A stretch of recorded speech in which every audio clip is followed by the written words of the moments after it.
గ్రేటర్లో ఇప్పటికే ఓ బైపోల్లో ఓడిపోయాం. ఇప్పుడు ఇంకో ఉప ఎన్నిక వచ్చింది. ఈ సీటును కూడా కోల్పోతే గ్రేటర్లోనే కాదు స్టేట్ వైడ్గా ఇంపాక్ట్ ఉంటుంది. అందుకే ఏం చేస్తామో తెలియదు.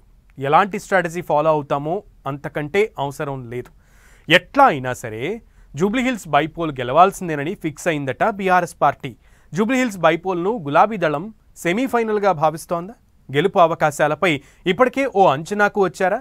ఆ ఉప ఎన్నిక కోసం కారు పార్టీ స్ట్రాటజీ ఏంటి?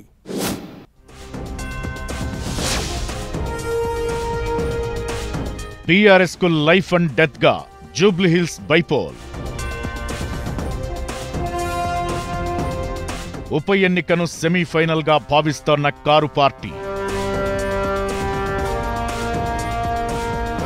ఫస్ట్ టైం ఒక బైపోల్ కోసం కేటీఆర్ హరీష్ కు బాధ్యతలు. నిలిచి గెలిచి సత్తా చాటాలని స్కెచ్ వేస్తున్న గులాబీ దళం. గెలుపు అవకాశాలు ఎక్కువగా ఉన్నాయన్న రిపోర్ట్తో దూకుడు. అసలే సిట్టింగ్ సీటు, పైగా పార్టీ ఎమ్మెల్యే చనిపోయారన్న సానుభూతి. అన్నింటికన్నా మించి అధికార కాంగ్రెస్ అన్నింట్లో ఫెయిల్ అయిందని చెబుతున్నాం. ఇలాంటి సమయంలో వచ్చిన జూబ్లీహిల్స్ ఉప ఎన్నికలో గెలిచి తీరుతామంటోంది బీఆర్ఎస్ పార్టీ. బైపోల్లో గెలిచి కాంగ్రెస్ పాలనపై ప్రజల్లో వ్యతిరేకత ఉందని, అధికారంలోకి రాబోయేది బీఆర్ఎస్ సేనన్న సంకేతాన్ని ప్రజల్లోకి పంపించాలని భావిస్తోందట. ఈ ఉప ఎన్నికను లైఫ్ అండ్ డెత్ గా తీసుకోబోతోందట కారు పార్టీ. రాబోయే అసెంబ్లీ ఎన్నికలకు జూబ్లీహిల్స్ ఎన్నికలు సెమీఫైనల్ గా ఫీల్ అవుతోందట. ఈ ఎన్నికలో గెలవకపోతే క్యాడర్ లీడర్లు ఇంకా చేజారిపోయే ప్రమాదం ఉందని అంచనా వేస్తున్నారట. అందుకే ఏం చేసినా ఎలాగైనా సిట్టింగ్ సీటును నిలబెట్టుకుని క్యాడర్ లీడర్లతో పాటు ప్రజల్లోనూ బీఆర్ఎస్ మళ్లీ రాబోతోందన్న నమ్మకం కలిగించాలని ఫిక్స్ అయిందట. అందుకోసం బైపోల్ స్ట్రాటజీపై పెద్ద కసరత్తే చేస్తున్నారట బీఆర్ఎస్ ముఖ్య నేతలు. జూబ్లీహిల్స్ బీఆర్ఎస్ సమన్వయ బాధ్యతలు ఎమ్మెల్సీలు పోచంపల్లి శ్రీనివాసరెడ్డి, దాసోజు శ్రవణ్లకు అప్పగించారట. పైగా డివిజన్ల వారీగా మాగంటి గోపీనాథ్ సంస్మరణ సభలను నిర్వహిస్తున్నారు. ఇక పబ్లిక్ పల్స్ తెలుసుకునేందుకు ఇప్పటికే జూబ్లీహిల్స్ లో సర్వే చేయించిన బీఆర్ఎస్ కు పాజిటివ్ రిపోర్ట్ వచ్చిందంటున్నారు. మాగంటి గోపీనాథ్ సతీమణి సునీతను బరిలోకి దింపితే సానుభూతితో పాటు ప్రజల్లో బీఆర్ఎస్ పై ఉన్న నమ్మకం, కాంగ్రెస్ ప్రభుత్వ పనితీరుపై ప్రజల్లో ఉన్న అసంతృప్తి తమను గెలిపిస్తుందని భావిస్తున్నారట గులాబీ లీడర్లు. ప్రభుత్వ ఇంటెలిజెన్స్ సర్వే రిపోర్ట్ కూడా కారు పార్టీకే సానుకూలంగా ఉందంటున్నారు బీఆర్ఎస్ లీడర్లు.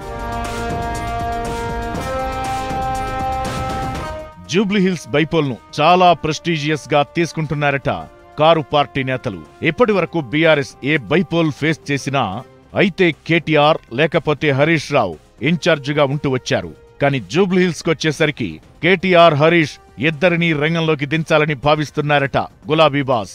బోరబండ, రహమత్ నగర్, జూబ్లీహిల్స్ బస్తీల్లో హరీష్ రావుకు, యూసుఫ్గూడ, జూబ్లీహిల్స్ క్లాస్ ఏరియాల్లో కేటీఆర్ కు బాధ్యతలు అప్పగిస్తారని అంటున్నారు. ఈ ఇద్దరు నేతలతో అటు క్లాస్ ఇటు మాస్ పబ్లిక్ ను అట్రాక్ట్ చేసి ఈ ఎన్నికల్లో గట్టెక్కాలని ప్లాన్ చేస్తున్నారట గులాబీ బాస్.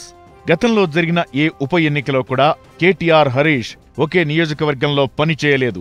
నారాయణ్ ఖేడ్ మొదలు కంటోన్మెంట్ వరకు ఏ ఉప ఎన్నికైనా అయితే కేటీఆర్ లేకపోతే హరీష్ రావుకు బాధ్యతలిస్తూ వచ్చారు KCR. First time Jubilee Hills bypoll బాధ్యతలను ఇద్దరు నేతలకు అప్పగించనున్నారట. సేమ్ టైం ఎక్కువ శాతం రోడ్ షోలు, డోర్ టు డోర్ క్యాంపెయిన్ చేయాలని అనుకుంటున్నారట. ప్రతి డివిజన్ కు ఓ మాజీ మంత్రిని ఇన్ఛార్జిగా నియమించి అవసరమైతే జిల్లాల నుంచి క్యాడర్ లీడర్లను తెప్పించి డోర్ టు డోర్ క్యాంపెయిన్ చేయాలని స్కెచ్ వేస్తున్నారట.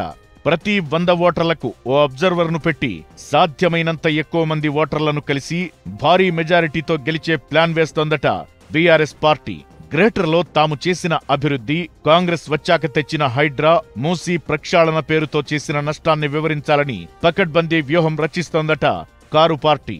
మరి బీఆర్ఎస్ వ్యూహాలు ఎంతవరకు సక్సెస్ అవుతాయో, బైపోల్లో గెలుపోటములు ఎలా ఉంటాయో చూడాలి మరి.